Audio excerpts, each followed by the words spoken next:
এরকমভাবে বরের কাঁধে মাথা দিয়ে রাখলে সত্যি মনে হয় পৃথিবীর সমস্ত দুঃখ কষ্ট ভুলে যাই শুধু এই মানুষটার মুখ দেখলে। আর দেখো, এই মানুষটা কিছুতেই হাসতে চায় না, তবেও তাকে আমি হাসানোর চেষ্টা করছি। আর তার হাসিটা দেখো কি সুন্দর না। কেউ আবার প্রেমে পড়ে যেও না, এই লোকটা শুধু আমার। যে তার প্রেমে পড়বে, সত্যি আমি সেদিন যে কি করব নিজেও জানি না। এদিকে বরের সাথে কথা বলছি আর এই স্পেশাল মুহূর্তটাকে ক্যামেরায় বন্দি করে রাখছি, যেটা তোমাদের সাথে আমি শেয়ার করছি। তো চলো এখন যাব একটু বাজারে।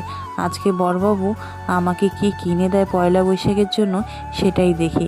এদিকে আমার ছেলে টাটা দিয়ে তো বেরিয়ে গেছে, তারপরে সে ভাবছিল যে তার বাবা তো এখনও বের হয়নি, তার জন্য আবার আমরা সেই রোডে গিয়ে রিটার্ন এসে পড়েছিলাম তার বাবাকে নিয়ে নেওয়ার জন্য।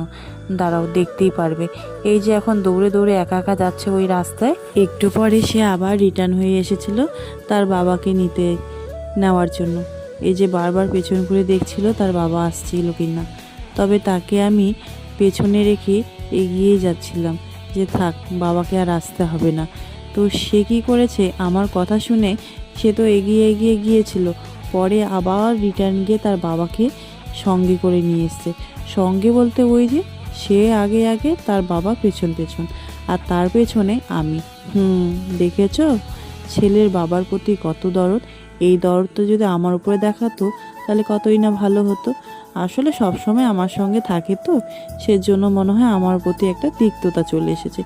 এদিকে আমার বর হাওয়াই চপ্পল দেখছে কিন্তু পছন্দ হচ্ছে না, আর এদিকে আমার ছেলে ওই বাবার মতনই সহজে কোনো জিনিস পছন্দই হতে চায় না।